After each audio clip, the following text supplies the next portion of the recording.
Učme vjedno ruski jazik. Čitaj mi.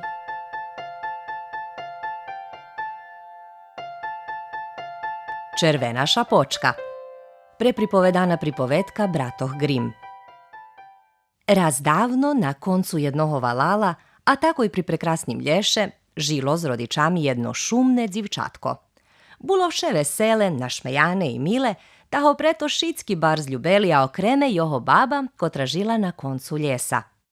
Baba mu razvištrikala krasnu červenu šapočku, kotru dzivčatko tak ljubelo, že ju nigda nje znimalo.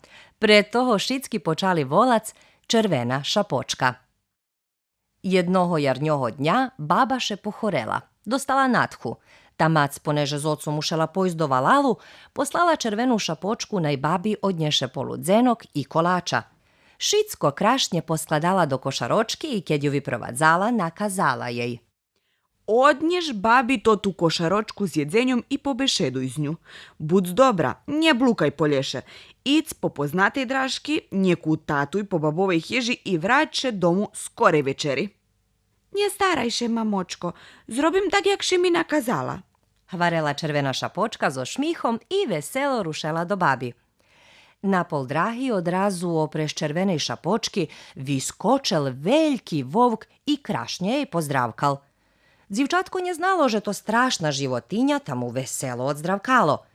Vovk še mu ljubezno pital, že hto je i co robi same u lješe po takim krasnim dnju, a dzivčatko mu ščiro hvarelo i jak mu meno i vi pripovedalo, že idze naščivit svoju babu, kotra žije na koncu ljesa, a poneže še pohorela nošije i poludzeno kotri mama pririhtala. Kjed to čul, lukavi vovk še takoj počal oblizovac u sebe i radovač, že nješka budze mazna i se bohati poludzenok. Poje i babu i dzivčatko. Palje, červena šapočko, kelo tu kolo drahi jest krasnoho kveca. Verim, že bi še mu tvoja baba bar zradovala. Sigurno bi jej bulo ljepše už od samoho pahu tih kvecikoh. Hvarel vovk, žadajuci zves červenu šapočku z drahi. Naiste krasne, maš pravo. Obradujem ju s krasnim bukecikom kveca.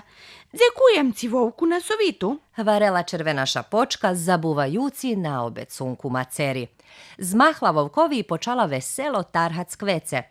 A vovk poponahljal po kraće i drahi, že bi stihnul do babove hiži skore jak dzivče. Ked bul oprez obisca, zakuknul prez oblag vizic či baba sama, ta ked ju vizel, že lježi na postelji, zadurkal na dzveri. Kuc, kuc. Hto to? Pitala še baba.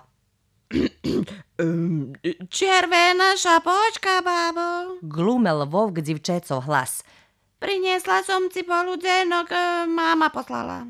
Voj, sinu, šljebodno otvorene. Hvarela baba. I vovk uljecel do hiži, švitko skočal na babu i prelignul ju odrazu. Obljekol babovu košulju za spanje, na glavu položil šapočku, na oči babovo okuljari, ta ljehnul na postelj i pozakrivani po uha čekal srpeno červenu šapočku. Nje od luha čuloše durkanje na dzveroh. Kuc, kuc. Hto to? Teraz vovk glumel babov hlas. Červena šapočka, babo, otvor mi dzveri. Voj, sinu, sama, ljem pricišnji baržej klanku. Jo, barz, hora nje možem stanut zo s posteli. Hvarel vovk. Červena šapočka vošla nuka i prišla gu postelji. Ale coška nje mogla prepoznat svoju babu, ta še pitala.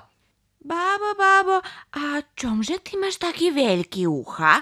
Že bim te ljepše čula. Odvitoval vovk. Babo, a čomže ti imaš taki veliki oči? Že bim te ljepše vidzela. A babo, čomže ti imaš taki veliki usta? Že bim te ljehčejše pojedol. Skričal vovk, skočal s postelji i ham, prelignuli červenu šapočku. Potim taki siti, zadovoljno ljehnul na postelj, zaspal i tak hlasno hrapel, že až cali ljez odhukoval. Na ščesce Tamalj prehodzel lovar, kotri často prihodzel do babi. Tak je čul, že htoška hlasno hrapi u hiži, zakuknul prez oblak preverit, co še to čuje. Jaj, malco i vidzic. Hoć mal porihtanu pušku nje zaštreljal vovka takoj, bo obačel, že tej žviri bar zveljki bruh. Vžal svoj lovarski nož i ostorožno, najho nje zobudzi, rozrezal vovkovi bruh i tako iz njoho viskočeli červena šapočka i jej baba. Prinjesli kamenja, napoljnjeli z njim vovkovi bruh, potim ho lovar zašil, taše skrili i čekali najše zobudzi.